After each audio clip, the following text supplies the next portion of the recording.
I've probably received 2,000 death threats or hate messages on social media. And there's two things that keep popping up, right?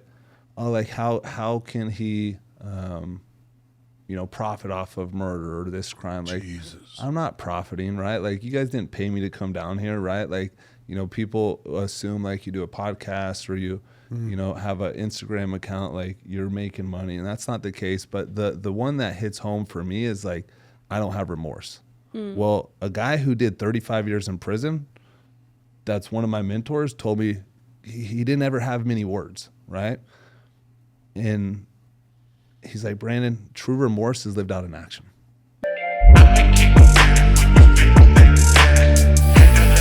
What is up, you guys? Welcome back to the #1 mental health and addiction podcast, the Hopeaholics. I am your girl, Natalie Eva Marie, and these are my boys. I'm Chad. Hi, I'm Shane. Make sure you guys like, subscribe, and follow us on our socials and wherever you get your podcasts. Got a new episode dropping every Monday and Thursday. Please come check it out. This episode is brought to you by the Infinity Group. You guys, if you or a loved one is suffering, please call us today. The number is right here on the screen. We are here for you 24/7. Now, let's get into the episode. Branden, welcome to the Hopeaholics Podcast. What's up? Yeah, welcome, bro. Yes. We're actually live. We are live. That's beautiful. I'll tell you something. Nice to have you. I'll tell you what attracted me to having this guy, or even you were involved, and I'm going to get right into it. I'm sorry. You were involved in a voluntary manslaughter of a friend. A night fueled by drugs and alcohol. What one are you reading that off of? I'm just reading what they wrote to me. That's Damn, you are like getting I'm sorry. right I'm just into getting. it. I want to get right into Whoa. Right in. Yeah. Yeah. I think Maybe that's just far-fetched, or no, I mean, the worst night of my life. I think it's still, I've done a lot of work on myself and reflected and processed, a lot on that night, but it's still a nightmare, and it's a night that I wish I could erase and wake back up that morning and do it again. Well, I respect you for being here, and I respect you for dealing with it, because I have a friend also that was involved in something like a car crash, and they had the driver lived, but the passenger had died, and she did 9 years in jail, and she was in AA, and and she turned that, what you're going through, into helping someone else. Yeah, I think that's, the deeper the pit we find ourselves in, the bigger the redemption is, right? And Totally. And I think the more relatable, right? When you hit rock bottom and people know, like, that dude's been to hell and back, Yeah, like, bro. there's a relatability to that, and I think people in this industry can respect that, right? 100%. I think anyone can, Yeah. really. When you go through something so tragic and accidental, I'm sure you know what I'm saying. No, let's go into it if you don't mind. Yeah. How old were you? Like, what, and had you been struggling with drugs and alcohol prior to this tragedy? Yeah. So, I was 22, 23. Man, it's been, you try to rewrite and erase, but I was 22, just turned 23, or about to turn 23. I always, I was addicted to anything that would suppress, like, the emotions, the feelings, my lifestyle, right? I was, whether it was alcohol, drugs,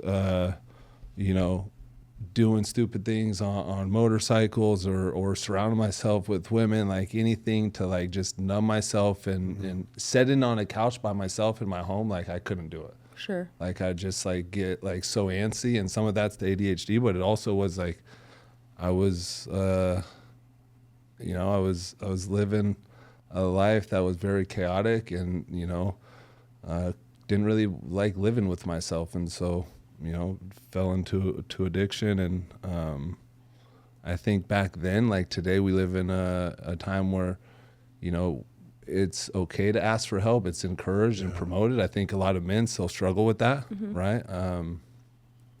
But back then, it was like, that was the scariest thing in the world. Like, I knew I had a problem, and I'd talk to a couple of people behind closed doors about, like, what do I do? But as a man, I was afraid to ask for help. And, like, had I had the courage and not lived in this fear, like I would have asked for help, and Ryan possibly would still be living today, right? And so that's the thing that, you know, that's the reason why I wake up, right? I want to tell other men, show other men, like it's okay to ask for help. This is how you do it. But going back to that night, I was actually sober for probably 7.5 months, right around there. And for whatever reason, we went out to dinner. This was February 22nd, 2012, and went out to dinner, and everybody's ordering drinks, and I had this internal conversation. We all have it, right? The devil and the angel, right? Like, and everybody's ordered drinks, and I'm like, you know, telling myself, Branden, like, don't do it. Just, you know, get something, you know, that's non-alcoholic. Waitress gets to me, and I'm like, what the heck? One drink ain't gonna kill nobody, right? And boy, was I wrong, right? And alcohol is not an excuse. My addiction is an excuse for me taking Ryan's life. But we all know that when you know, put alcohol into your body, and then, you know, you put dope into your body, and put all these things, like our ability to think properly and make, you know, smart decisions goes out the window. Right. And so fast forward, you know, a few hours later, I was arrested for murder from that first drink. It was literally within hours. And we went from the restaurant, we went over to Safeway, bought a bunch of alcohol, went back to the house. And now we were heavily involved in growing pot, you know, and so we were having like a trimming party.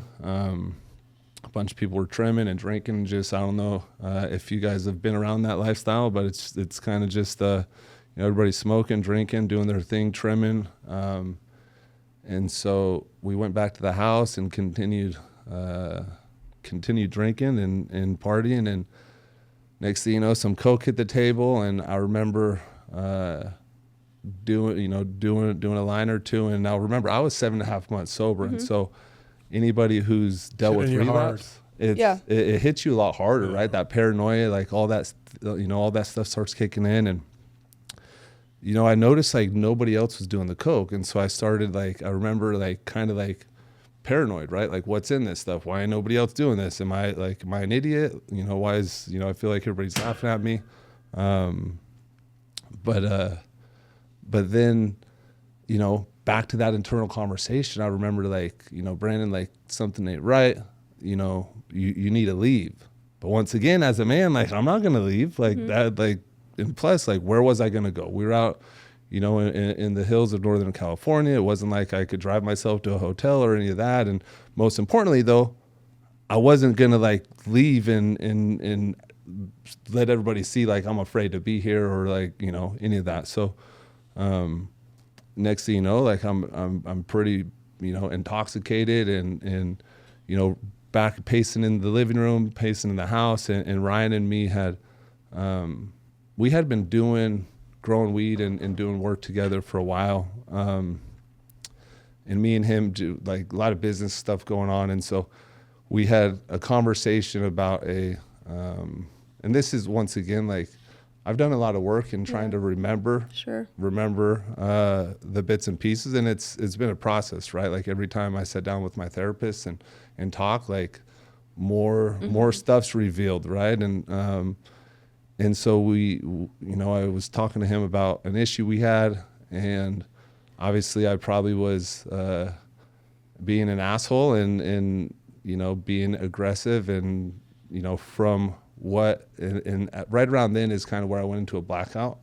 I had a knife in my hand, and the knife in my hand, I don't think I was being violent or aggressive. Like, I just had a knife in my hand from, you know, lining the Coke up on the table. And Ryan had punched me, right? And so some people, like, you know, you look at the evidence and the testimonies and stuff. One person had said it looked like Ryan had went to grab the knife out of my hand, and then I had reacted and started stabbing him. There's 2 other people that said that he had punched me. Obviously, we were having, and that makes the most sense to me, because we were having a disagreement, you know, that conversation, and when I had turned, that's when he had punched me. Obviously, I had a knife in my hand, and then it just went into a blackout. And I remember you know, it seemed like forever, but I just remember kind of coming out of this daze and like not really understanding that, you know, Ryan's dead. And I just, that was me that did that. And it just was a daze. I remember getting up and kind of walking aimlessly through the house. Everybody's like running around. And then I had picked up the keys, and then one of the girls who was there was like, Branden, get in the car. And so I'm just like aimlessly like in this like cloud of just dazed. Get in the car, you know, we start leaving. It was like kind of in a gated rural community. And we get out and like, you know, back into this paranoia. Still don't really, I think my mind was probably blocking out what I had just done. And so, you know, back that paranoia kicked in, and, you know, I'm like, you know, I kind of felt like I was being set up. Once again, we were living a very criminal lifestyle and lots of illegal stuff going on. And so you know, paranoia kicks in, and I snatch up Melissa as we're going out. I'm like, what's going on? Like, tell me what's going on. I'm like, pull over, get out of the car. And then, you know, I start taking off. And I didn't really know what had happened, right? And knew something bad had happened. There was a huge scuffle. There was a couple other guys that were on the couch that had jumped in. I was hit in the head with one of those little fireplace shovels.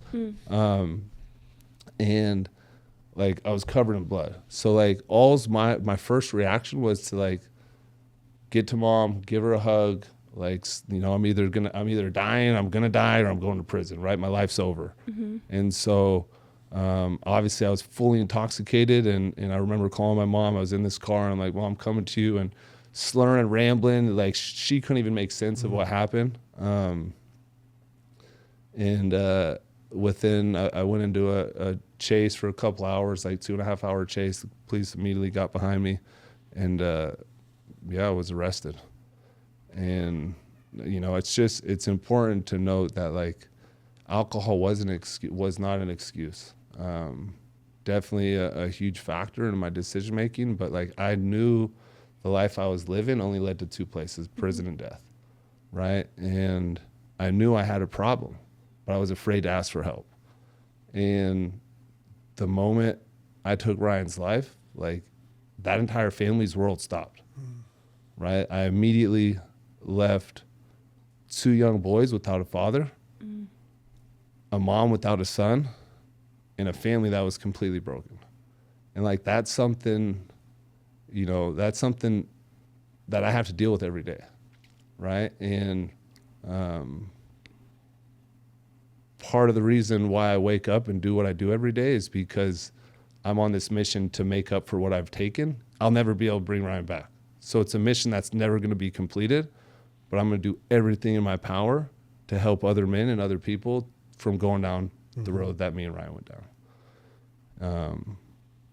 So yeah, that's what led me to prison. How long did you serve? So I was arrested for first degree murder.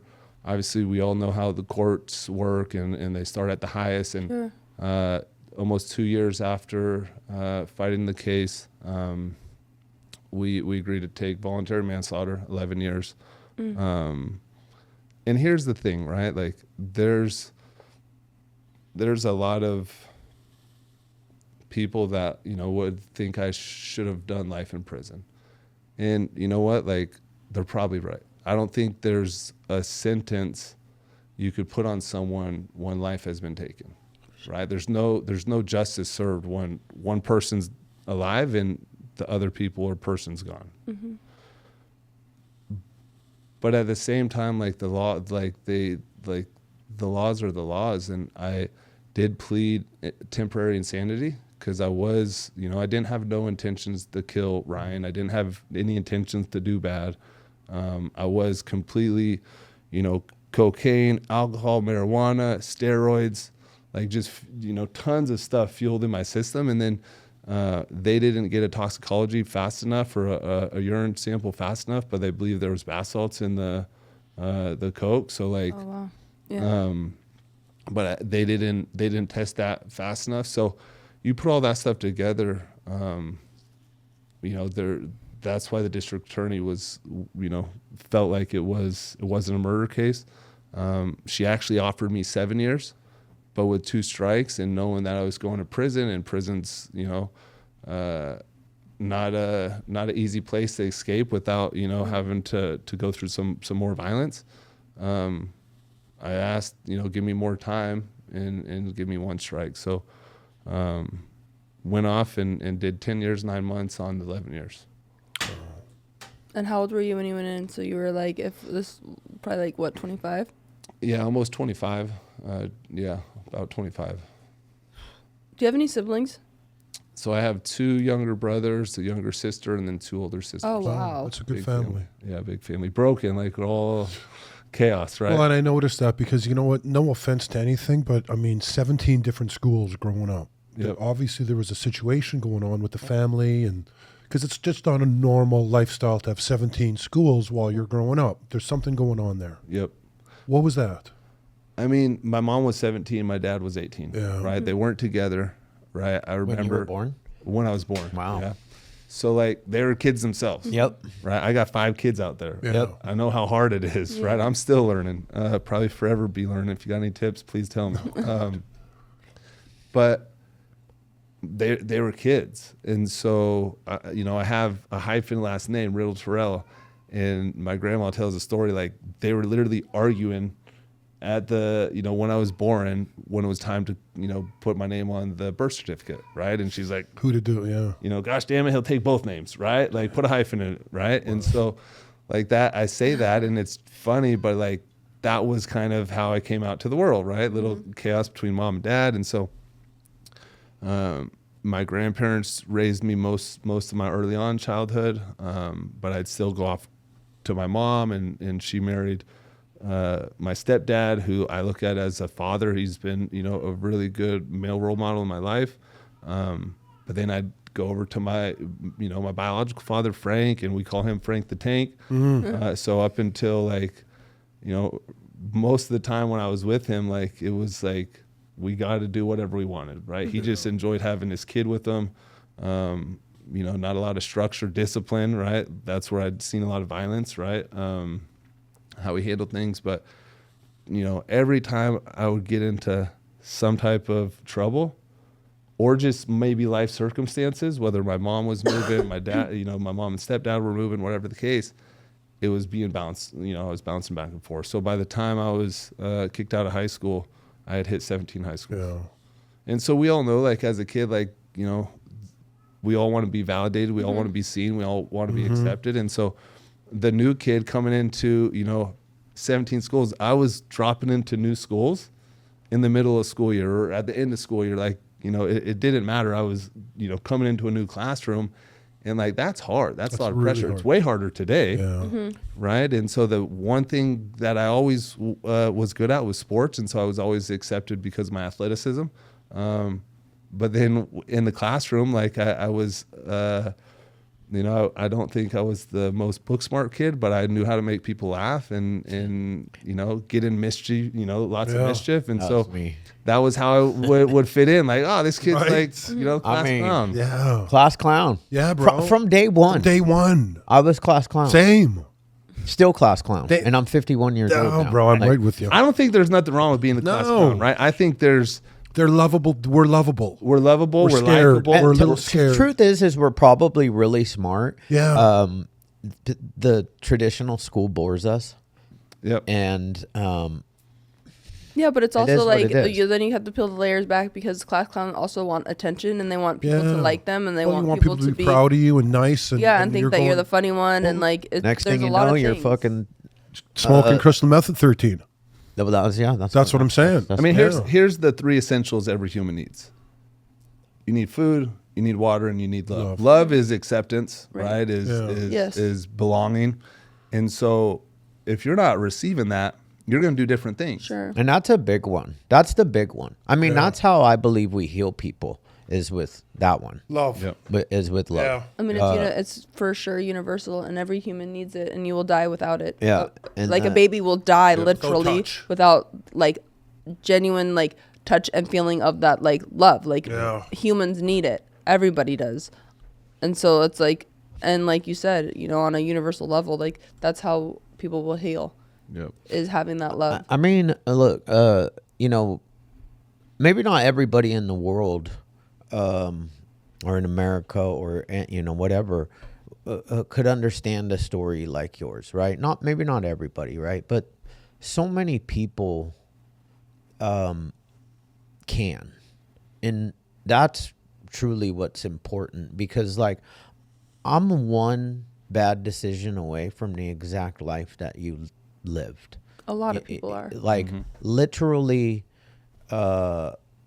right there. Everything that's ever happened in your life was happening in my life, except that one decision. That one incident didn't happen, because it could have happened and I would have reacted the exact same way. And that's the truth. And God had a different path for my life. But it's kind of funny, because it seems like God had this path for your life, but it's ending you up on the same exact path that my life has been. God's going to get us to the same place. Yeah, Just bro. It's going to look different. Yeah. Right? Like we all have the same destination, right? Which is, you know, up there with him. But in his great scheme, we're all going to take different trails, but we're all going to end up on that narrow road, going through the narrow gate, right? And, you know, to the point where a lot of people can't relate, and you know, since Thanksgiving, I've probably received 2,000 death threats or hate messages on social media, and there's two things that keep popping up, right?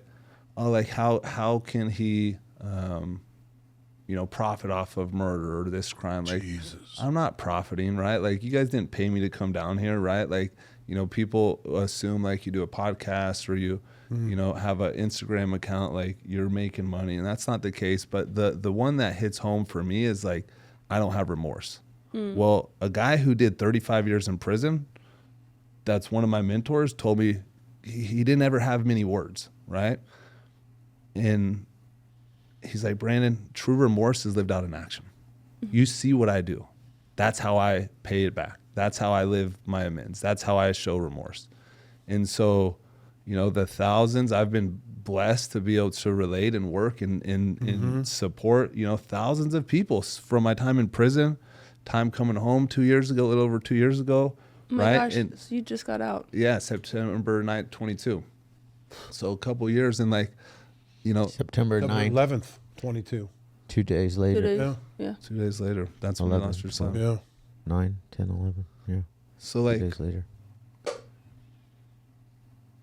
I live my life every day in remorse, right? Like Yeah. like all of us, right? We've all Sure. done harm, and how you make up for it, remorse is lived out in action. Like I could tell you, hey, Shane, like I'm sorry, like I apologize for what I've done to you.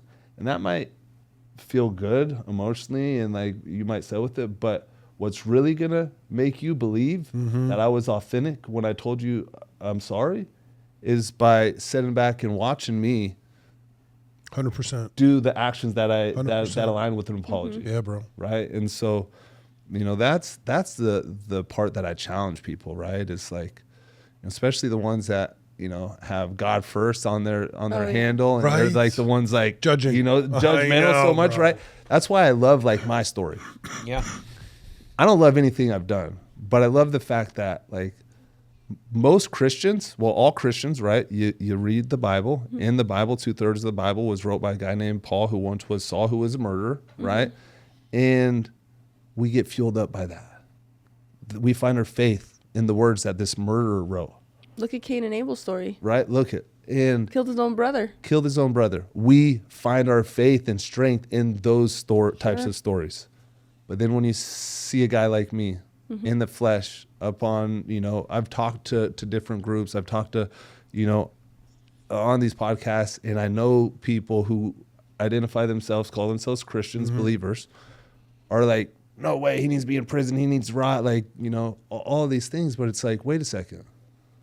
Like there's no, and I'm not comparing myself to Sure. any of those guys, but it's the same type of story, right? It's like and my story isn't about murder and crime. Like I'll never glamorize the life I lived. Like I was a full-on dirtball, liar, cheater, thief, all of that stuff. There's nothing honorable about that, right? Like I know like in the movies and stuff, like there's this honorable gangster and like Sure. criminal, but like there's nothing honorable in it. There's harm and pain that is caused in all of that. Right. Jesus came I and will- died on the I- cross to save your soul. I- Is to I- bring you back to like redemption and resilience, and those are the stories that we relate to in the Bible. The he died for our sins. Amen. Like that's what it's about. It's about finding someone so lost and broken. And I'm not saying like, of course, murder is obviously terrible, and you can't take back things that we've all done that we regret or we're remorseful. However, but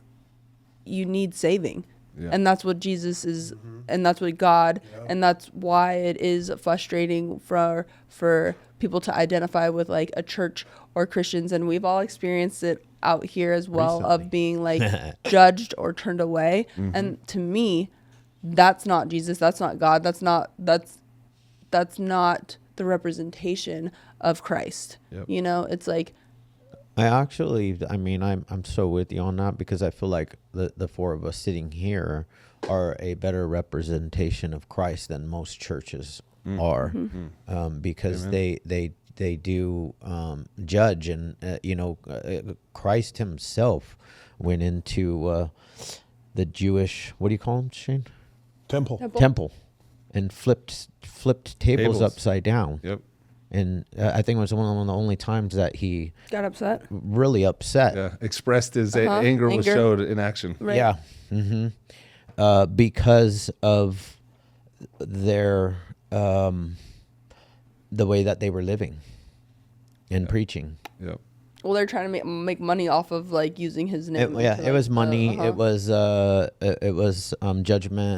It was the stuff that we're talking about. And I mean, you cannot judge a man cannot judge another man's heart. And here's the thing, right? Like, I didn't just arrive to this place where I'm at Sure. today, where I'm okay. Oh, hell no. Right? Like, I wanted to kill myself. I wanted to commit suicide. Right. Right? Like, I took someone who was a friend. I removed them from living. Right? Like, I always knew I was going to go to prison.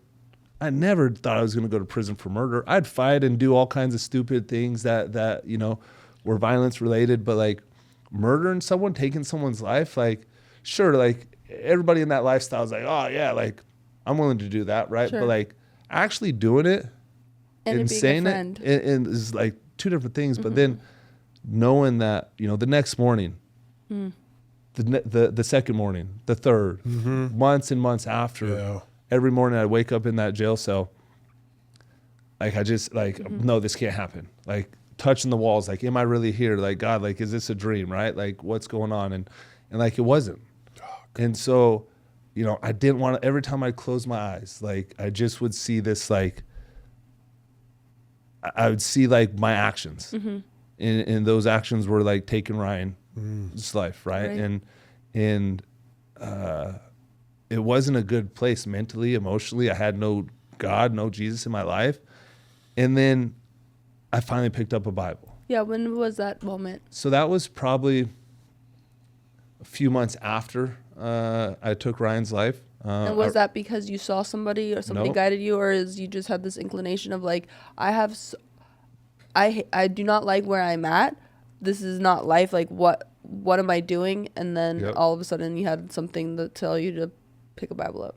So once again, like I was in solitary confinement because the crime, it was a little jail. So I was pretty much all alone, right?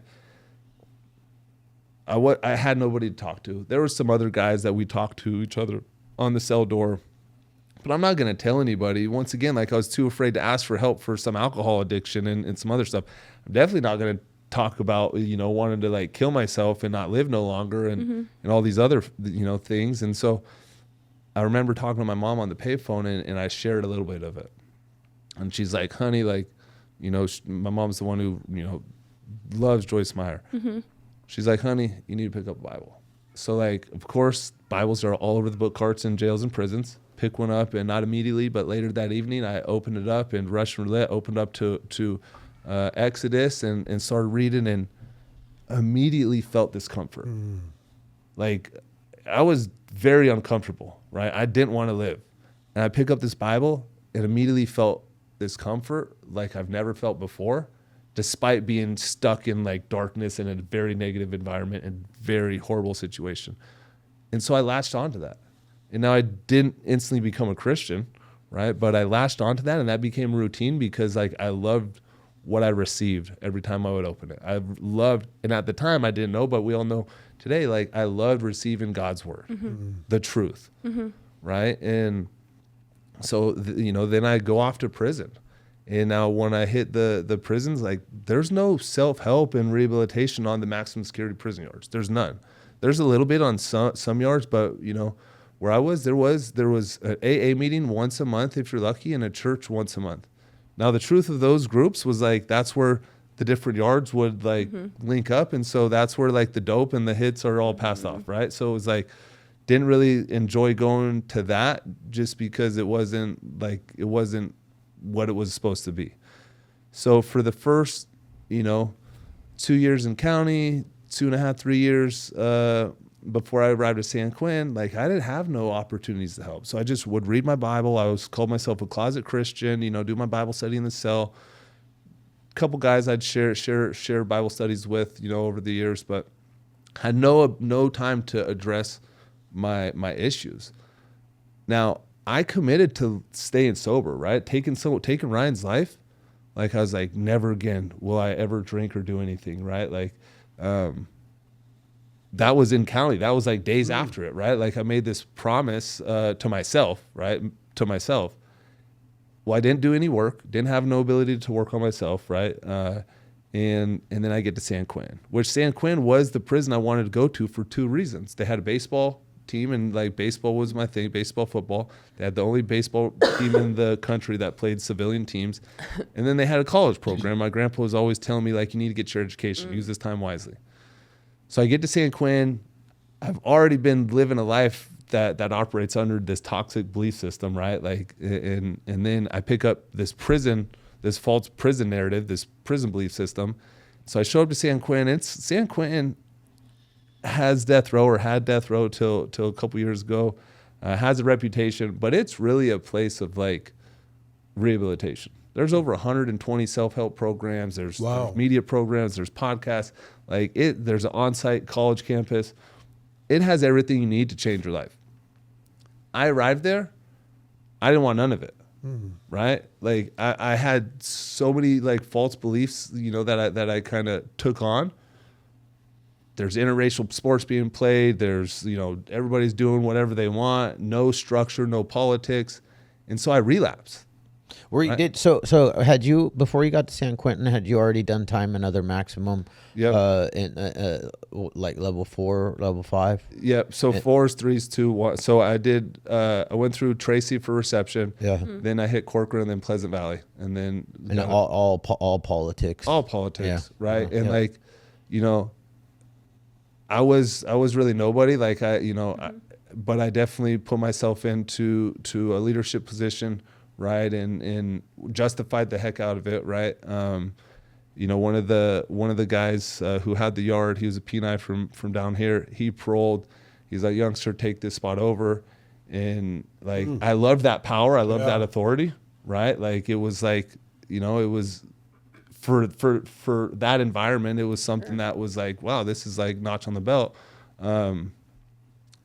But it was all like you justify. Like obviously you have to do certain things and make decisions that, aren't the right decisions, right, as a normal human being, but that's prison, right? That's how you and all that was out of fear, right? The only reason why I, surrounded myself with, people who were politicking and doing that stuff, because look, as a white man, you could go into prison and do your own program. You might get caught up in a riot, or you might get caught up into something, but reality of it is if Chad or Shane go into prison and like you just run your own program, be respectful and kind to everybody, and like, obviously like, shoulders up, head back, you know what I mean? Like don't posture yourself as a victim, right? Because people will victimize you.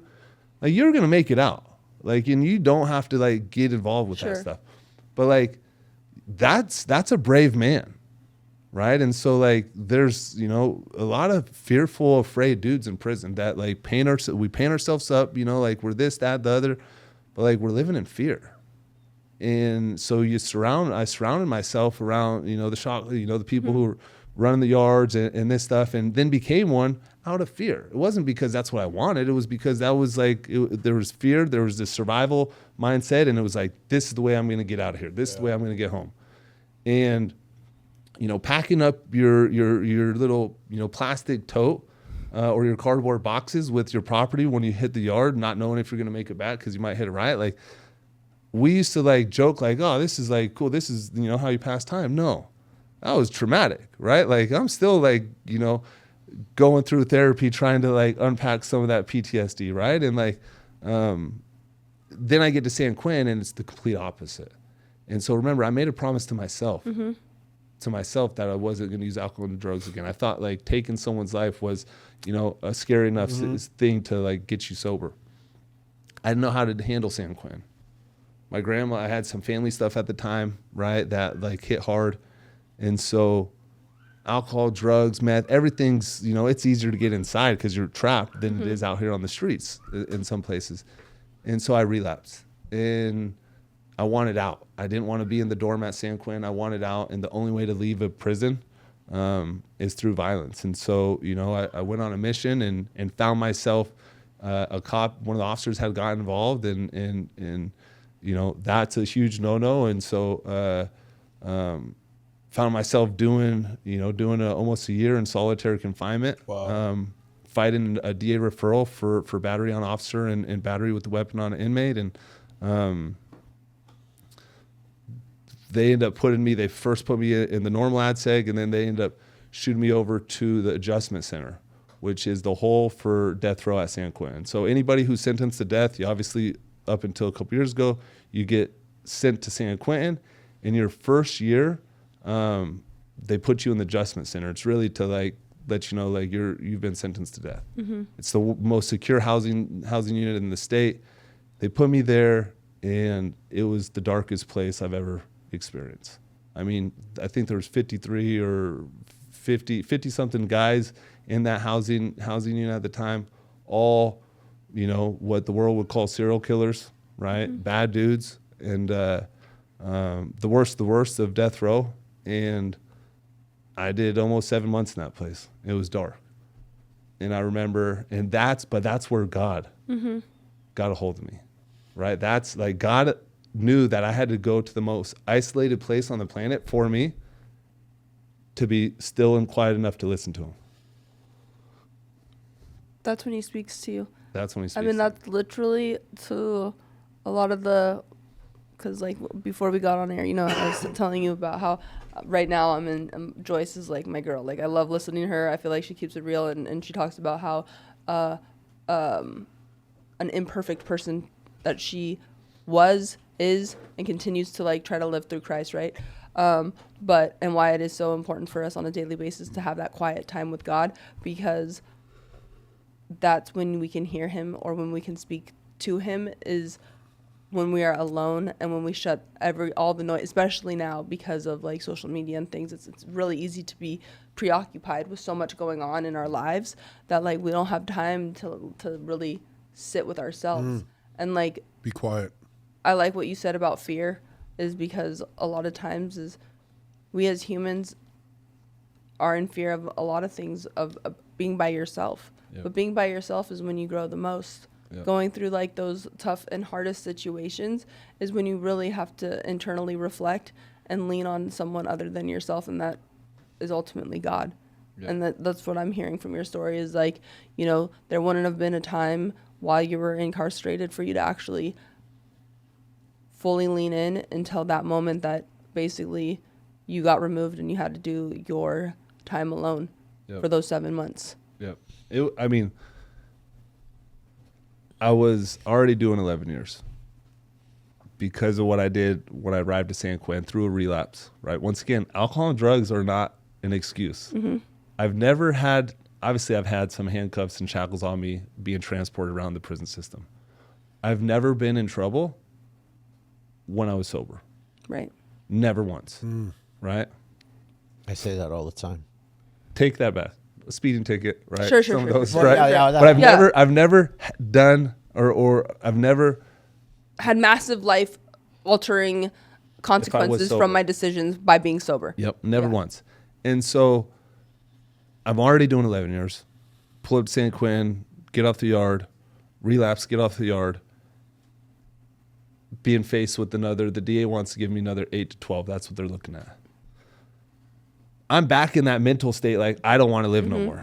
Do the math, 11 plus 12, right? And I'm gonna get shot to like Pelican Bay or Corcoran, and it's not gonna be pretty. It's not gonna be a fun journey, right? There's gonna be more violence, more trouble, more charges stacked up on me.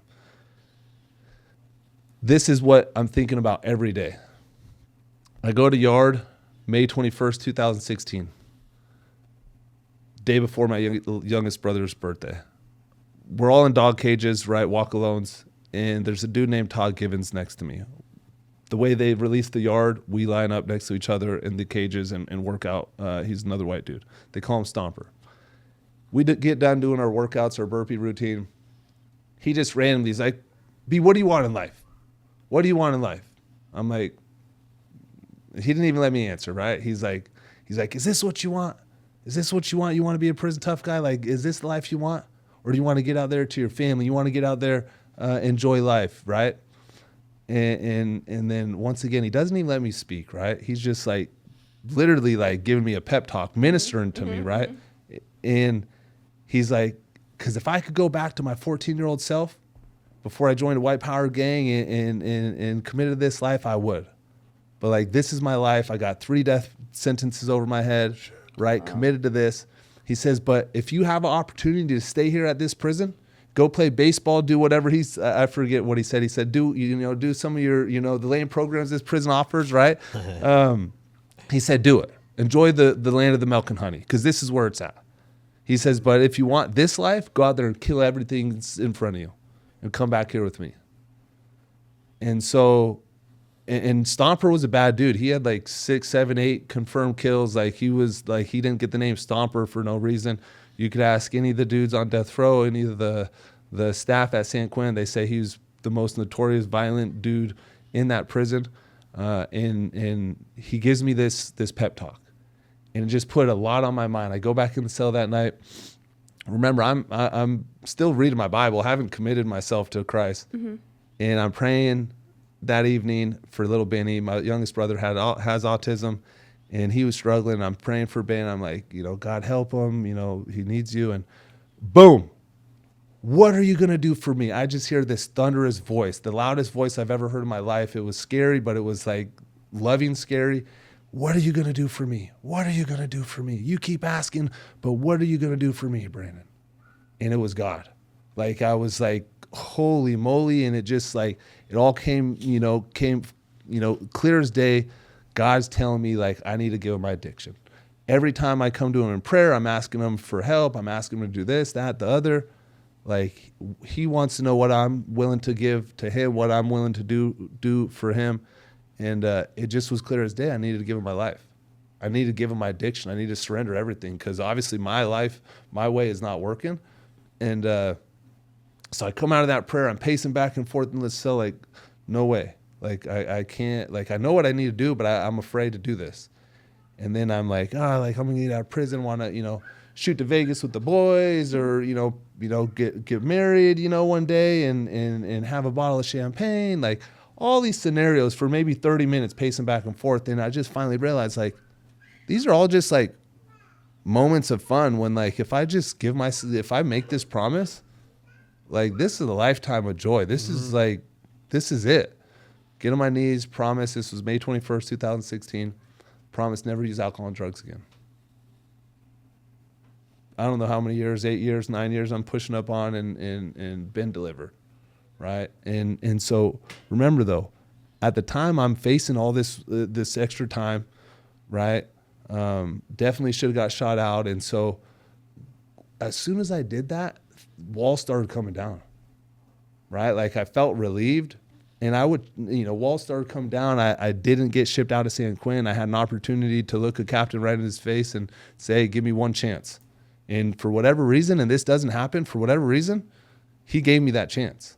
I was supposed to get shipped out to level 4. I was supposed to get a lot more time. I ended up getting 4 years with half, so they stacked on 2 more years. But with the laws and all the good time credits, I still did, less than what I originally was sentenced to. But then the work started, right? Because I haven't addressed any of my issues at this time. I gave my life to God, and that's one thing. But Bible says faith without works is dead, and so now it's time for me to work. And so I dove headfirst into all the programs San Quentin offered. And I mean, every single day, you go to your normal, work or college in the daytime, but from 3 o'clock to 8 o'clock, you're in multiple programs, whether it's anger management, whether it's relapse prevention, victims awareness, all these things. I did them all. 70, 80 certificates of programs in the work that I did. And then I was like, you know what, like, there's more that we need to do for these men. And so then I started facilitating. Then I, helped, create a couple programs.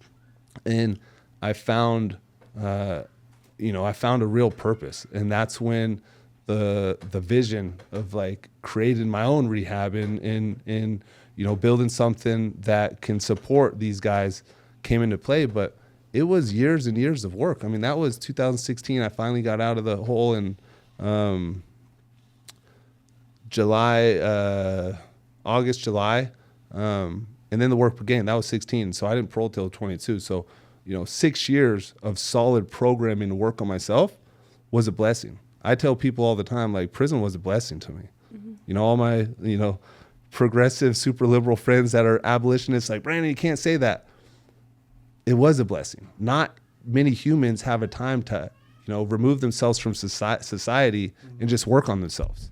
Life's too crazy. You can say whatever you want in this world. We have this thing called freedom of speech, and however you want, however you feel, man. Yeah, it's but the like truth. It's the truth, and so, but they get it. Like, it was a blessing. Like, prison is like, we have to be accountable.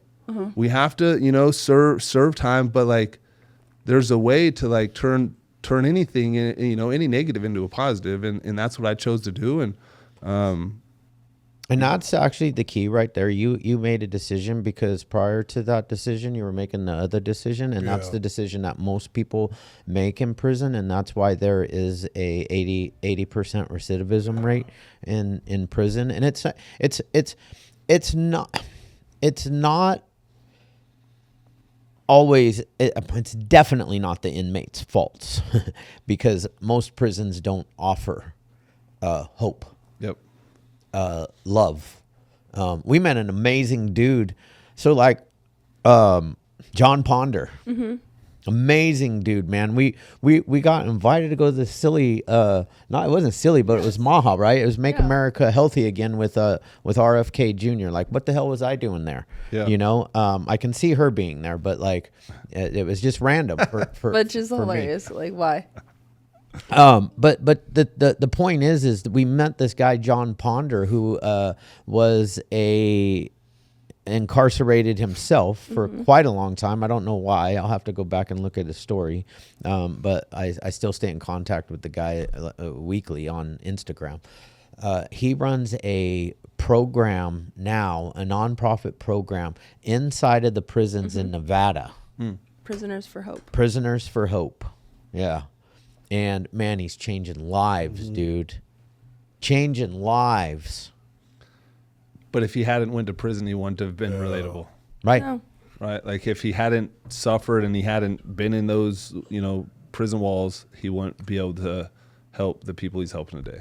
And bro, he was there with the ex-attorney or Surgeon General for the United States. I mean, like, it was some of the most. It was one of the most high-powered rooms I've ever been in my life. Amazing. It was funny though because we pull up and like we wouldn't even get out of the Uber because we were like, "Are we? There's no way that this is where like all these." Yeah. It was in the ghetto in Philadelphia, Philadelphia, dude. And we pulled up and I was like, "I think the." I was telling the Uber, dude. Yeah, it was- Chad's like, bad are you pull it up on Google Maps? I'm not right getting. I was spot. like, I'm not. I was responsible for her. Yeah. I'm not like getting out of the car where we were at. Yeah. Being responsible for her. on top of my own life. Finally, a lady came out and like was like, "Hi, you're in the right place." You would have been tripping, Shane. You'd have been like, "No way is this where RFK Jr." Who else was there? Dr. Phil was supposed to be there, but apparently he was sick. Russell Brand. Mm.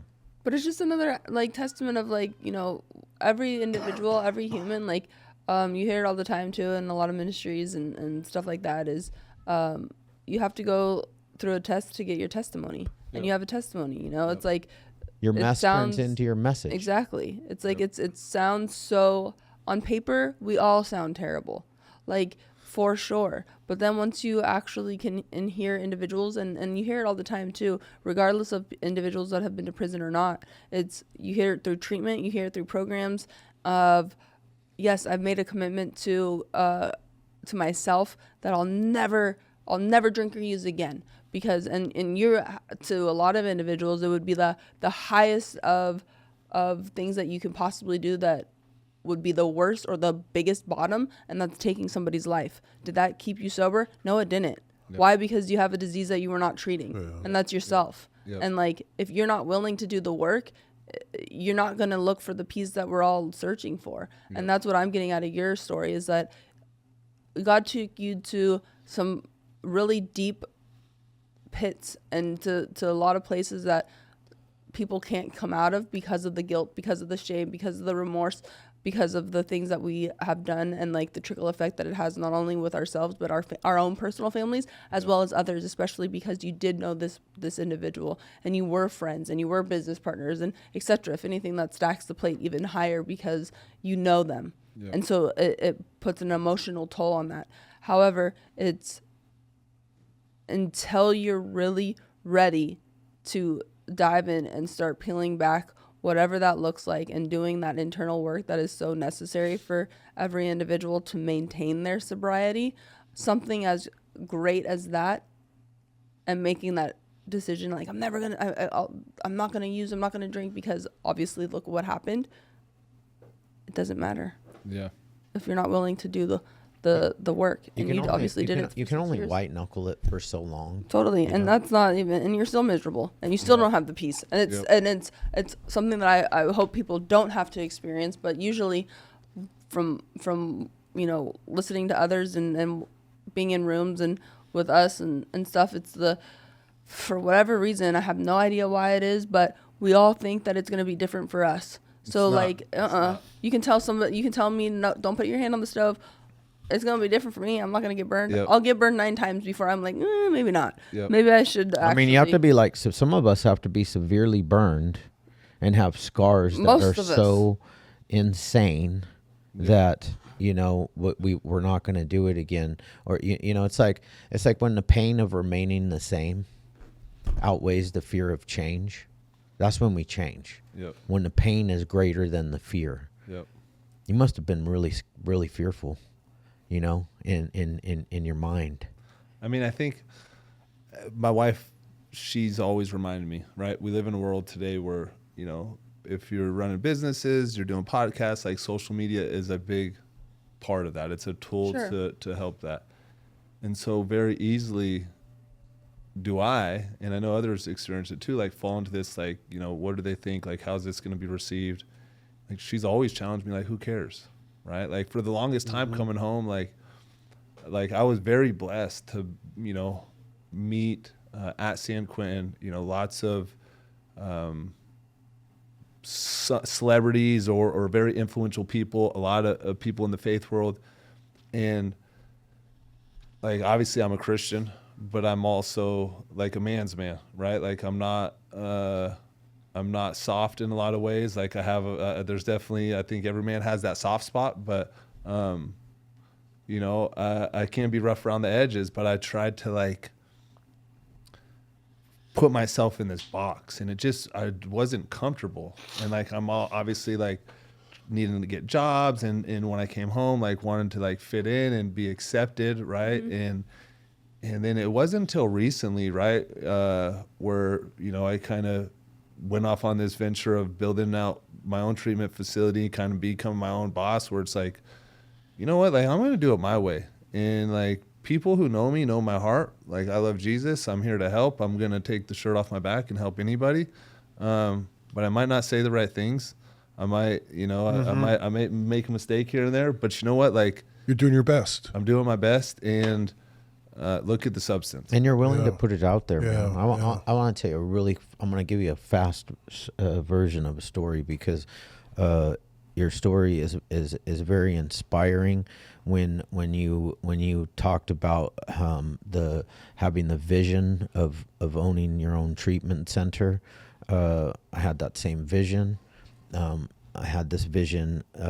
So December 9th of 2000, I was buying drugs from these Chicano gang members in La Puente up in LA, and I was taking them back down to San Bernardino. And long story short, I had been on a gnarly meth run, hadn't slept in days, was driving down the 10 freeway, fell asleep behind the wheel. My best friend at the time was driving in a car behind me. I clipped the car in front of me, spun out. My car rolled end over end down the embankment. I probably should have died that day. I wasn't somebody who wore a seatbelt or, I was living that life. And I don't know how. My car was a mangled piece of metal. I kicked the window out, was covered in blood, ran up the hill. My buddy was running down the side of the freeway, screaming my name, thought for sure I was dead. I always tell the story when I'm telling the story, like any good drug addict friend, when he saw I was alive, he grabbed all the paraphernalia out of my pocket, got back in his car, and took off to the dope dealer's house, leaving me on the side of the freeway for the ambulance. And that's the truth. Yeah. That is the absolute truth of what happened. I was in the hospital for a couple of days. Got out, found myself back in La Puente at a bar with these Chicano gang members. Smoked some weed with them. Not something I typically do because weed makes me paranoid as fuck, especially with the meth mix. And I started looking around the room and was like, what the fuck am I doing? These motherfuckers right here are real killers. I'm not. I'm not. But I was like, so I got paranoid. I went outside. I called my mom, like any tough guy would do, right? I went straight to my mom. And when she answered the phone, she was crying. And I said, why are you crying? She said, you just had a little baby girl. And I hit that like moment, man. I had just a moment of clarity where I was like, man, if I continue down this road, I'm going to be dead or in prison for the rest of my life. And I packed it up and I went down. And when I helped my little baby girl for the first time, I knew that God left me here for two reasons. One, to be a dad to that little girl whose mom is a heroin addict and has never been in her life. And to help other people that suffer with the same thing that I suffer from. 2 years later, I opened my first treatment center. I started working in treatment at 4 months clean and sober. It's been 23 years. Started with a little tiny 6-bed treatment center. And it's just, just kept. And I'm going to be honest, I haven't followed the path that God has set forth for me. I relapsed as an owner. I've been reincarcerated, facing 13 years in prison for. I go on runs and then I start thinking I work for the CIA and then the cops are trying to fucking stop me and it's just all bad. Yeah. But a long story short, man, God gave you that vision for a reason. Like, this is your path. Yep. And anything you do from here forward, if you stray from it, there's going to be consequences that are painful. Yep. To push you back onto that path. So I only tell you that because I walked that path and then I slipped off that path and it was really painful. And I think you've already done that. So this is it for you, man. My favorite, thank you for that. It resonates with one of my favorite verses in the Bible, in Psalms, where, simple, where there's no vision, the people perish. Right. And like, people connect vision with like owning a business or doing something big. Like, no, everybody needs to know where they're going. If you don't have a vision for the future, whether it's, having, a wife or a husband or a family, or maybe it is a business, like if you don't have a vision, like you're not going anywhere. And I think when God places a vision on you, as He did that night with you, like that's special, and people can't take that lightly. Yeah. I want to fast forward because this vision, this podcast is another one.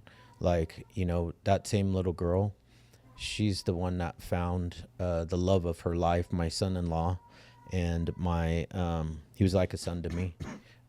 He had been in my life since they were youngsters, 14, and I got that phone call, and she's never had anything but me. She's had stepmoms along the way, but like I've been her mom and her dad. So like I'm truly like in the way her and I are, like I truly believe that the love that she has for me is that real unconditional love that like you can only have with something like special that her and I have, right? Mm-hmm. And this was the only other person that she truly ever loved, and she found him dead from fentanyl. And to be honest with you, she's in a facility right now dealing with that trauma because it took her 2.5 years to be able to comprehend what even happened, bro. Yeah.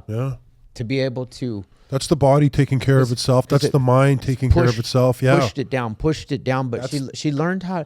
I will tell you some amazing things. And this podcast started because of this tragedy, and I want to say this part because my son-in-law was a good human being, and he did suffer from trauma, self-esteem issues, addiction, and what have you. But he would have gladly given up his life to save all the lives that we continue to save because of this podcast. It's insane, the shit that we get in our DMs. So I'm saying because you see him a lot now. A lot of people. Like literally, just like what you're doing, bro. Mm-hmm. Same shit, man. Yeah.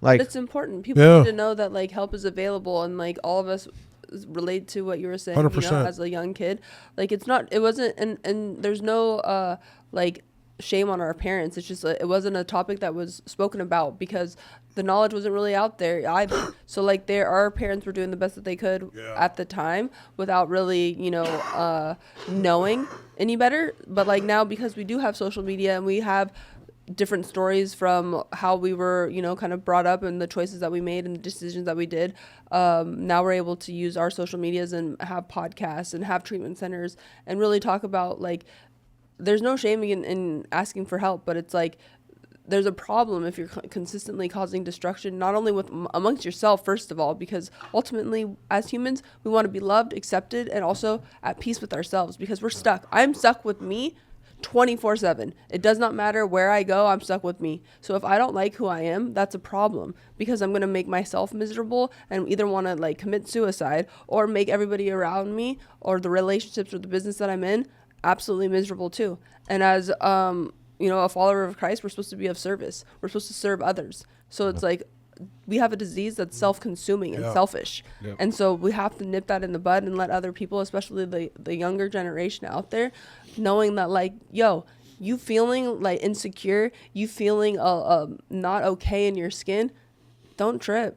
We're the same. We feel the exact same way, and we can help you because you're not weird.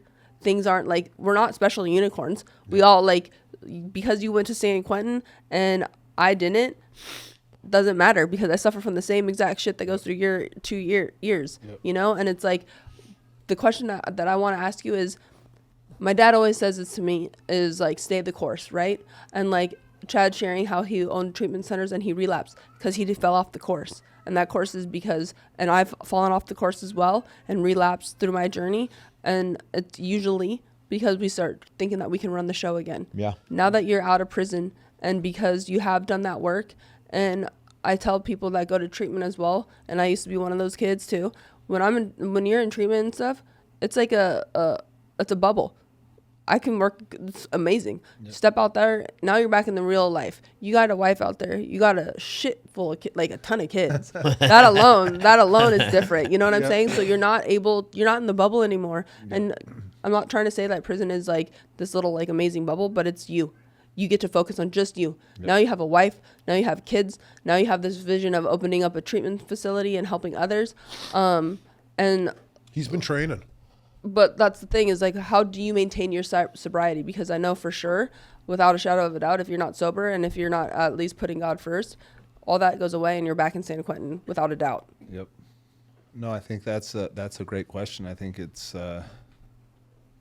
been a struggle, right? Like if it wasn't for my wife out there, like, you know, one, like dealing with being able to like, deal with all the baggage that I've brought and all of the PTSDs that I've brought and the OCDs and I'd be alone, right? Like she's a rock solid soldier and is always reminding me like you got to keep working on yourself. Like you can't, you know, it's very easy to go off and try to help the world and rest on your laurels. And and so, you know, what I've learned.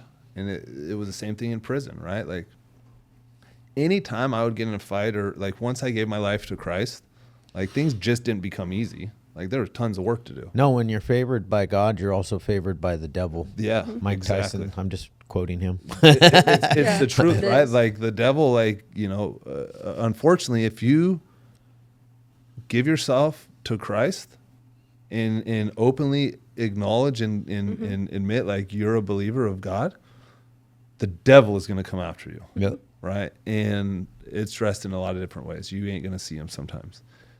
Anytime, to your question, anytime like things have got chaotic or drama or things just did not get smooth, I could go back to one thing. I haven't hit church on Sunday, or it's been a month since I've been to church. Sure. Right. I haven't been in my word. That routine was very easy when you're stuck. You wake up at 4 a.m. every single morning. You open up your Bible because it's, you know, a foot away from you. That's easy. But when you wake up and you got, you know, 100 notifications in your phone and you know, you didn't go to bed. Crying. You got a baby crying. Luckily, once again, rock solid, like through Beckham's little, 1 year of living, you know, she's, I haven't had to wake up many nights, right? Might be some envy on my wife's side, but it's always that. It's haven't been going to church, haven't been in your word, right? And therefore I don't have my armor, right? And then the other part is like that fear of like, hey, like, you know, I got a good friend, Miles Adcox. He owns on-site workshops out in Nashville. Like, oh, I know him. He's fuck. You know him? Yeah, he's amazing, right? Yeah, and I've known him since he started that shit. So Miles is a great guy, and met him at San Quentin. And his the first time we met, he's like, buddy, I want to be the first person you call. I want to help you, right? And he's offered. Like we went out 2 weeks out of prison. I go out to Nashville to speak at a gala with my wife, and went and toured. And he's like, anytime you want, like the place is open for you. I got That's you. Awesome. There's been a couple times, right? Some challenges. You know, once again, I came home like to their yard, right? Like using prison terms, right? When you step onto a yard, you just can't do your own thing, right? And I stepped home and we had 4 kids obviously at the time. And, you know, Lacey's been running the show, doing her thing. And, you know, I come in and there wasn't, you know, I hit the ground running, all these opportunities, work. And so there wasn't this like, fit in time, like, you know, adjusting time period. And so, challenges came up. And then, you know, a month and a half after I came home, woke up in the morning, knock on the door, and some random guy's like handing us a stack of papers, and we're like, it's a picture of me and my family, and on the top it says, murder in our area. We're not safe, right? And Ryan's ex-wife, Heather, went through our entire town and posted 1,000 flyers, right? And was, you know, outraged that I returned back to the same community that we lived in, not knowing that, like, parole made me go back there, right? It's just the conditions. And so what that led to is me having to like make a hard decision, move my kids out of school, do the same thing that I went through, right? You know, having to leave a school, you know, get adjusted, get fit in, leave a school, go get into another school mid-year. Had to do that same thing to my kids, and my son Kane, who I've always called, you know, the little king of the house, especially, you know, when I recently adopted them, right? Their dad's a heroin and an addict himself, struggles, and has been out of the picture, and essentially signed his rights over not to pay child support. And I was able to, you know, we got a judge to allow me to adopt the kids, which that was just a testimony of God in itself, right? A convicted, you know, felon, manslaughter, my charges, like that doesn't happen, right? And that was a few months ago. But he struggled, right? Like he was playing football, he was going to small, you know, private school, doing great. All the kids were. And then I put him into a school of 2,500, from a school of 300 to 2,500, all his friends. And like he struggled. And so what came from that is some resentments towards dad. Sure. Like it's dad's fault. Right. And I understand it is my fault. My wife chose to marry me. Yep. Right. And carry on all my baggage. Yep. And so, you know, through that, you know, and that wasn't easy. And there's been other things over the last two and a half years, however long I've been home, that have been very challenging. And you know, in that we handled it really good, and we got through because one, we were putting God in everything, and so many people were there to support us. But there's been times where things have got tough, and like, you know, we could handle tough. God doesn't allow us to like not get through things if we allow him to control it, right? But as soon as we try to do it on our own, You're like fucked. Yeah, exactly. And so that's my biggest thing is like, hey, like Branden, you have to be in your word. You have to go to, you know, you have to surround yourself with other believers, right? And it might not be in an exact church setting, but you have to be ministering, you have to be worshiping, you have to be celebrating with other believers.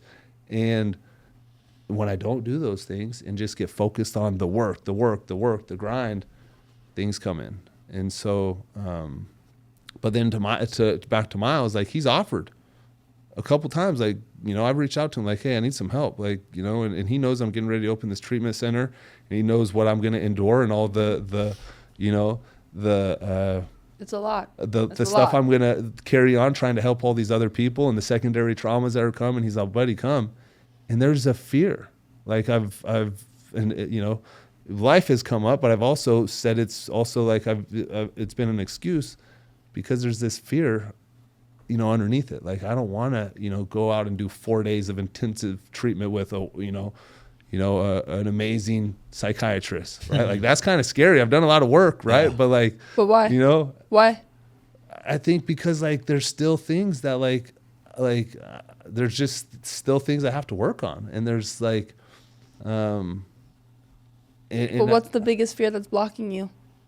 And the only reason why I'm asking is because it's one, fun for me to walk through the same thing, is because on the other side of fear is what? Faith, right? Yeah. Yep. So like, what's the blockage? Because you've walked through so many things that most people can't. Yep. So what's the holdup, especially with somebody that is offering, knowing ego, pride and ego, right? Like I've got, you know, I've had amazing people supporting me and giving me tons of opportunities, but I also outwork 99% of the people that I surround myself with. And so there's this sense of ego and pride. Like, as soon as I jump on that plane and go out to Miles, like the ego and the pride is going to go out the window, and I'm going to have to like set in the fire again. And setting in the fire was not comfortable. I remember setting in the fire, you know, we call it, you know, setting in the chair. And you know, we share, it's like 6 months into this program. It's called GRIP, Guide and Rage into Power. And about halfway through the year-long program, you have to sit in the room, and like everybody's gonna like say exactly what they, you know, who you are, and it doesn't feel good, right? Like, and so I think like that's the biggest thing that's held me back, and I'm gonna go, right? Like I'm committed to it, but I think it's the pride and ego, because I'm gonna be like broken down again. Yeah. I would encourage you to go 100%. As soon as you can. Yeah, 100%. Just because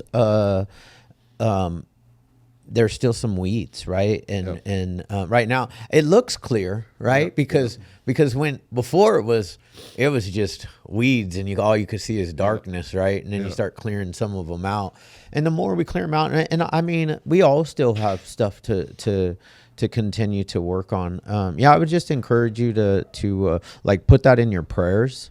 Like, God, let me know, put it on my heart when it's time to go. It's happening. Yeah. Well, and you're not the only one too. And it's because, like, you know how I was saying, like, Joyce is like on my shtick right now of like my constant, like, what I'm consuming at the moment. And what you're saying is something that a lot of people continue to struggle with, where we are all these like versions of that little, like, for me, that little girl, that insecure little girl continues to live on if you don't deal with it. So like it spills into other things that people aren't really paying attention to later on in life until they do all of the unpacking, that it's very difficult to do, especially when we carry ourselves with such pride and ego, when at the end of the day, we're not these like big, bad, tough motherfuckers that we think we are. Even though I like to project that I am. You know what I mean? It's like you're not. I mean, we are when we do the work, though, because we're lions when we do the work. Right, but that's like self-esteem and confidence. That's not the pride and ego boast. It's a very different of the two. Of like, we have delusions that we tell ourselves when ultimately it's God's the one that's running the show, and He's the one that gets the glory. It takes not ourselves. Humility. It's hard. It's hard. It's like difficult. The other day, Friday of last week or Thursday, Miles was getting ready to go into to one of the prisons out there with Jelly, and I happened to get on the phone call with him, and he like reminded me, like he challenged me, right? And he just reminded me, like, buddy, you got to stay humble. Like, for sure. And like what I realized in that, and this is what I, before I left, I got a team, trying to get our facility ready for inspection with DHCS next week, and like I challenged them, like, look, I don't want men around me that aren't going to challenge me. Like, I don't want soft guys, because it's like butter, you cut right through it. Yeah. Like, I need men who are going to challenge me. And Miles, in that conversation, as soft as he, comes across, like, he's a very soft, meek dude. But like, he was very bold in his challenge to me, and just like, it was humility is what like rung with me. And it was just a reminder, like, doesn't matter like how much success you have, right? And it's easy when you've been to hell and back, because like even like the smallest success is a big success when you were like where I was. But it's just humility, like, and like most importantly, like, it's not you, Branden, it's God. And then what happens too, though, is 10 years down the road, your success is here, right? And you kind of this stuff, the steps that you took to become this successful, you don't really, the darkness really starts to fade, right? And and the things that those little successes that used to make you feel good, they're no longer there, because you've been there, done that, and you've gone so much further than you ever expected. Like I know Miles, before he was even successful, he was just starting out, a young guy. He's younger than I am, and or maybe the same age, but he's got to be younger. I think he's a little younger. How old are you? 51. I think he's a little younger. And he was just a young, handsome dude in his 20s, walking around the conferences, the addiction treatment conferences, with his program out in, where is it, Alabama?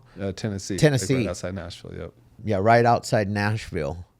Just a young dude starting. I was a young dude starting all of my stuff when he was starting. Talking, we'd be in conferences like at the Breakers in Florida, and I'd be like, what am I doing at the Breakers in Florida? This is freaking nice. In Palm Beach. Have you ever been to that? No. It's a really nice hotel. Try to stay away from Florida. Nothing good happens from me. Fucking Miami. No, this is up. Yeah. West Palm Beach. Shane would end up in Miami. I still end up in I know, it's like an hour drive. Collins Road just takes you right there, baby. Yeah. It's like an hour drive. Collins Road. That's it. But that's amazing. That's amazing that you have like a friend like him, like being very respected in this industry, dude.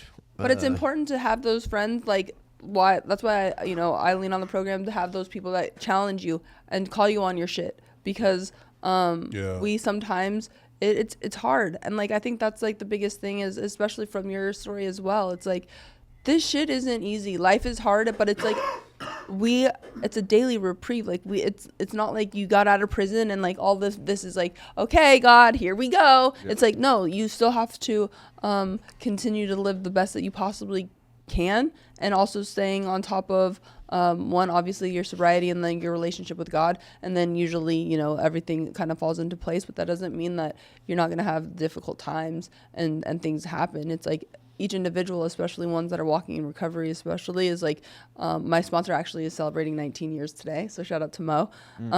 But it's a continuous effort. Do we do it perfectly? Absolutely not.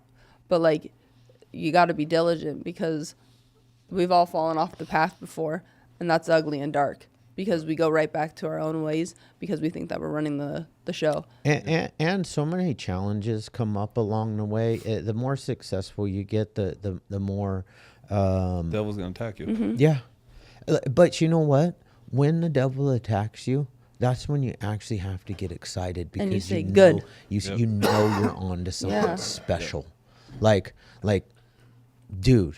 I mean, I could sit here and tell you right now how hard the devil's been attacking me for the last probably about like 6 months, right, Shane? Yeah. It's been gnarly, bro. But like, and I have to stay vigilant to the daily reprieve, right? I have to trust and continue on this path when, like, there's been days when I'm like, I just want to quit because I've made it this far, and I could quit, but I would wither and die if I did, because this is what God's path is for me. So I just wake up every day and do the best thing that I can. But you have my relapse. I'm coming up on 8, right? Mm-hmm. 8 years again, and my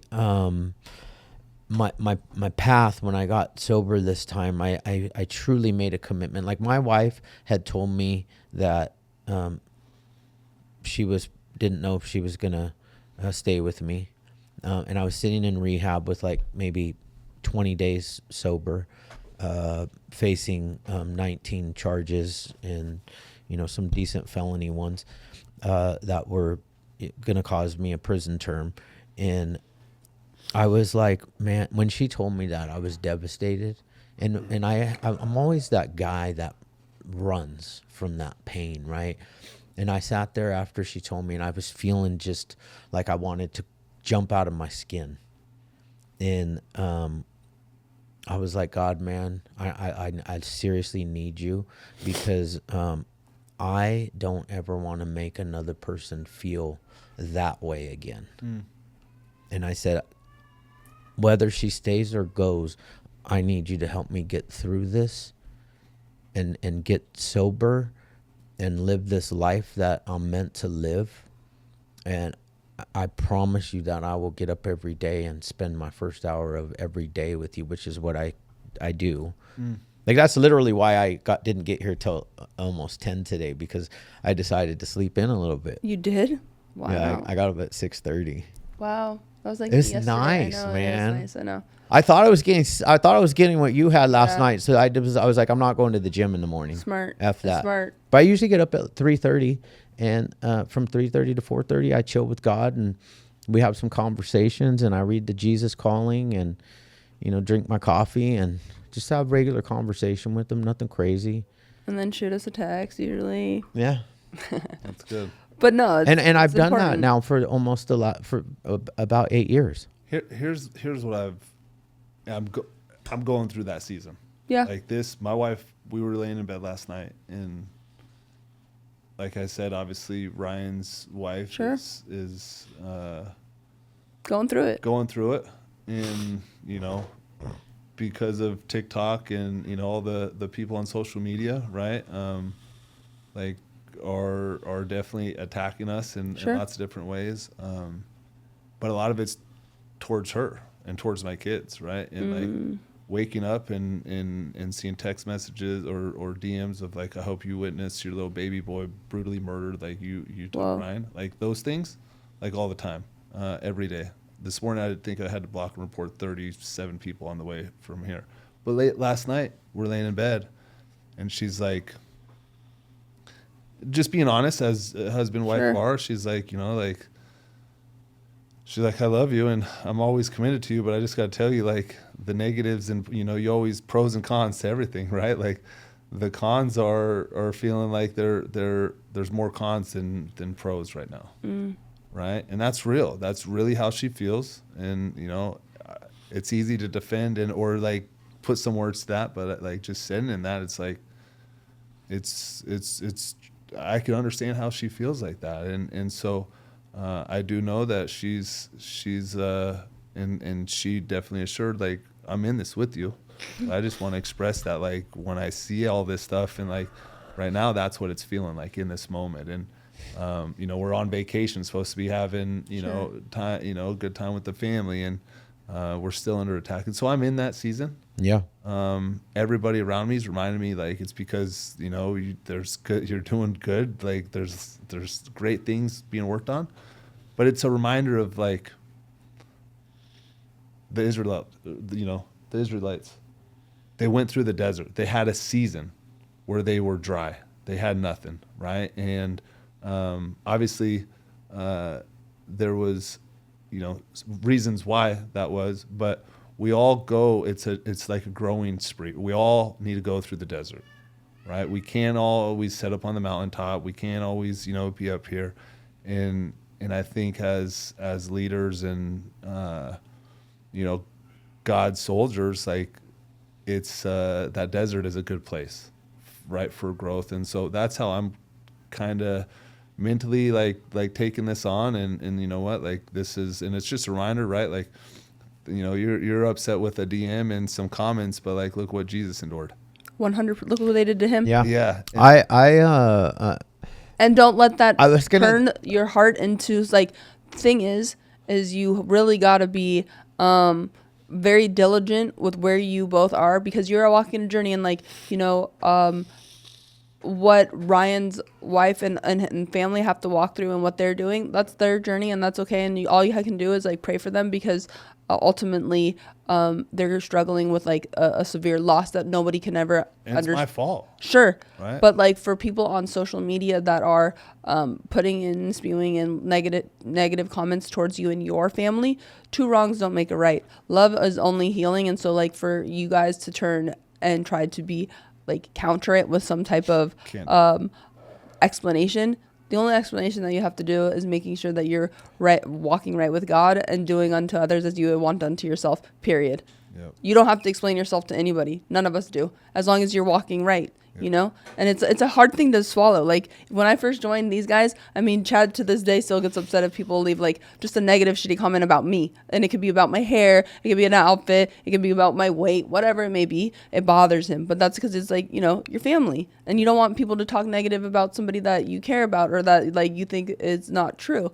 But that's not our business. Yeah. So it's also, like, your wife and kids, as this progresses, because I kind of feel like that's hard for you. It's going to really progress. The social media stuff's going to get bigger, and at some point, the wife and the kids have to stay away from the negative comments. Not read them. Totally. Or not have it. Like, going through all those types of, like, weird things that the stuff is that a conversation, the stuff that shows up that is beyond your control. But you can control. Like, I tell my kids all the time, like, my 16-year-old will jump on stuff and just start, like, slashing back at people. And, like, I'm like, just don't go read my comments. Yeah. Don't go read comments. My mom, to this day, she'll go on a rabbit hole and she'll be like, can you believe this? And what do you say? You probably say this.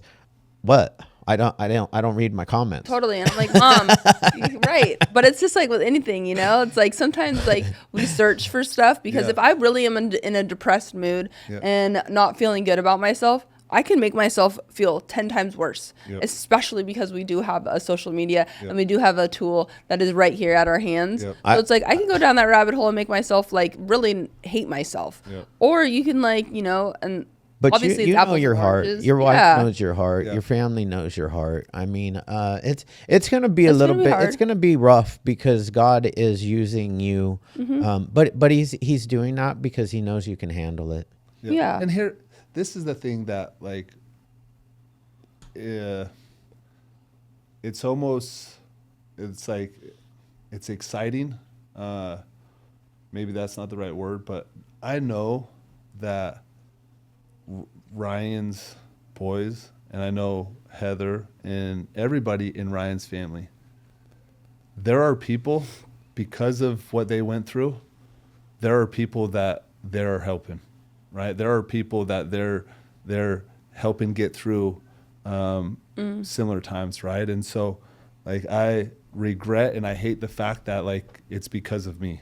And like everything I'm enduring, like I deserve it, right? Now it doesn't feel good. It's not supposed to feel good. And you know, I know my heart, as you're saying, but like there's this thing that like I pray for, and like I know God is gonna do at some point. I've already had the vision. Like there's gonna be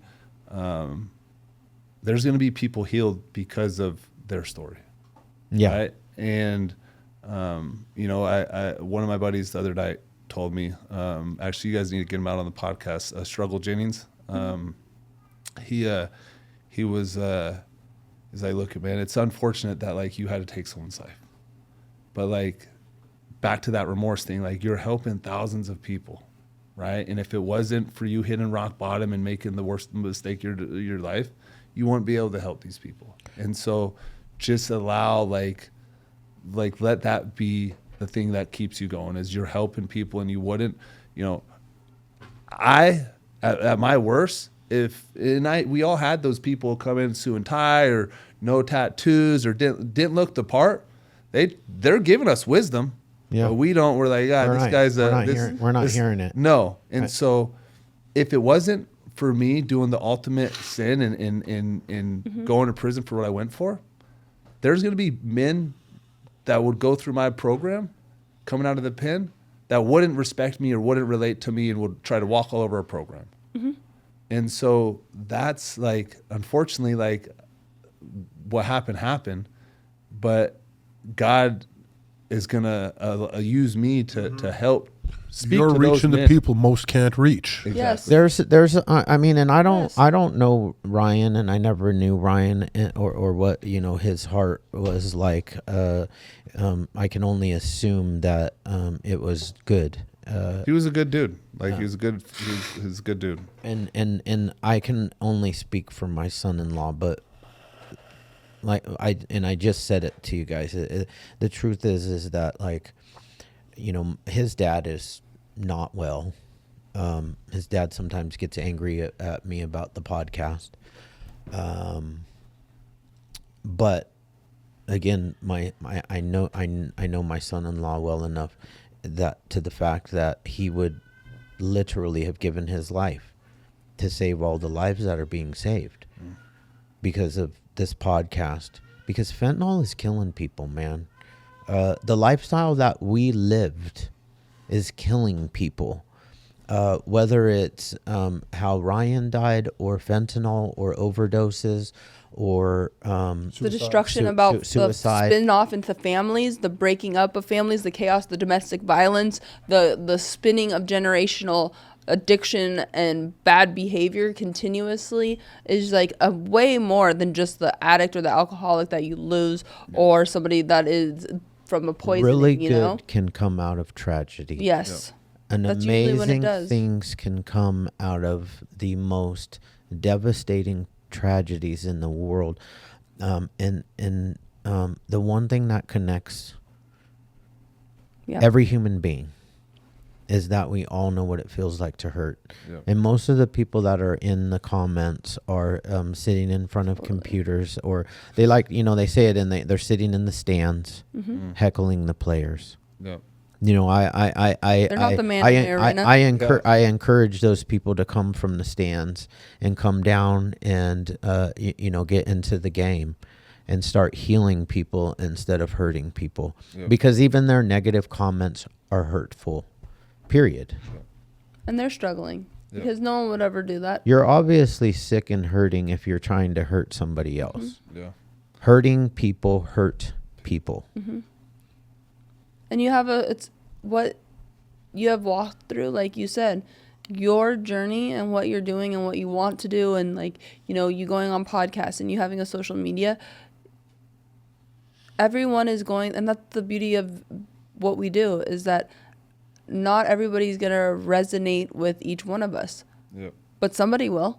And those are the ones that you want to touch. Those are the ones that you want to change. Those are the ones that you want to reach, is because you've walked through something that they have that a lot of people can't say that they've done it. Yep. You know, and it's like the biggest thing that is AA says it, you know, attraction rather than promotion. I feel the same way with like your relationship with God is like, and that's why people turn away from church, is because it's very like judgmental, when it's no, you want to follow people that are walking the walk, not just like talking it and then living completely different. It's walking daily through all the ups, the downs, and all of the in-betweens, and right now is like time for you to dig the fuck in, because you have walked through something pretty damn insane and hard and difficult.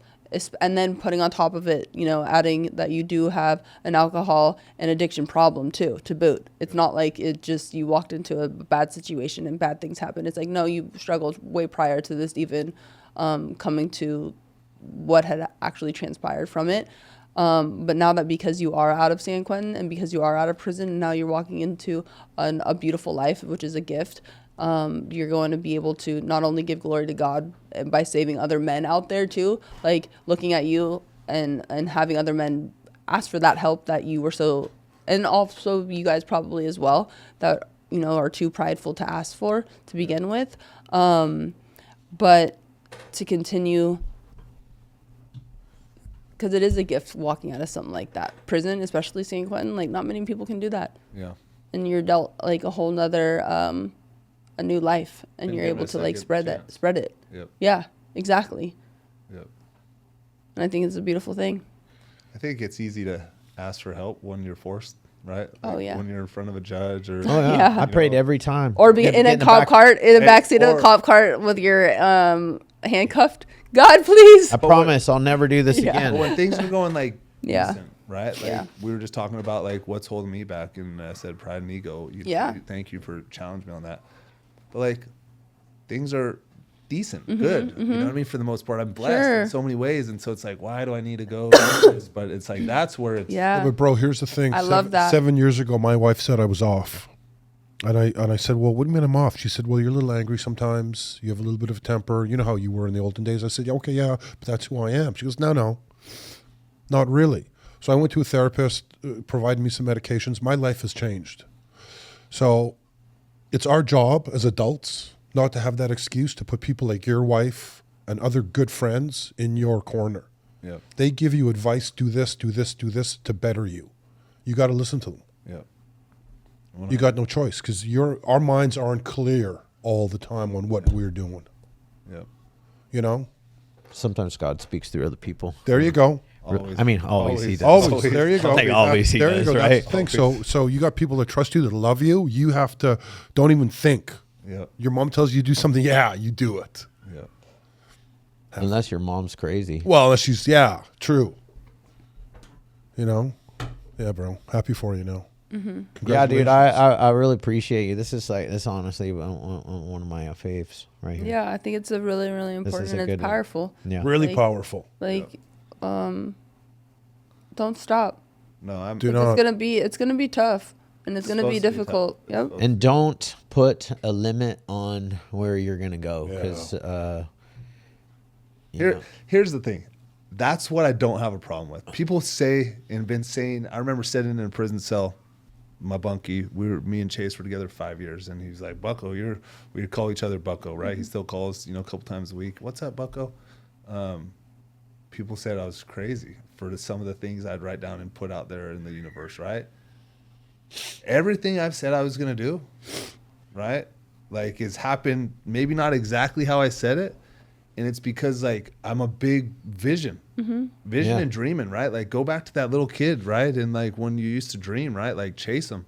You know, I'm going to share this like September 11th, actually, right? Of this year.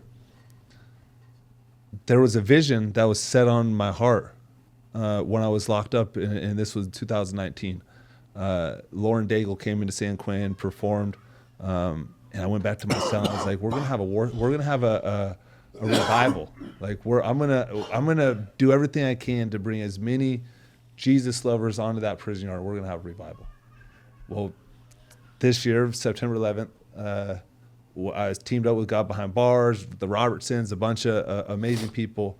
We went into San Quentin. We cooked 8,000 hot dogs, and I was able to, on the same baseball field, prison baseball field that like I had most of my conversation with God on when I was locked up, I was able to help baptize 82 guys. Wow. Nice. Right? And then a couple weeks later, we went out to Angola, baptized 60 guys, right?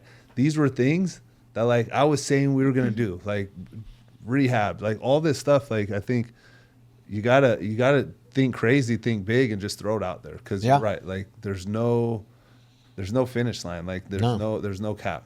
No. Not with God at least. Now, when he's saying there's no cap, like how my daughter says no cap, or No. He's saying it like I would understand. Yeah. There's like no, he's there's using no, it the there's correct no, way. yeah, There's no stealing. yeah. Yeah. Okay, because Cap's totally lying, right? Yeah. Cap. No, wait. Cap is. But I don't know, Cap, Lewis, is Cap lying or not lying? I got my kids out. Wait, no cap is truth. Not.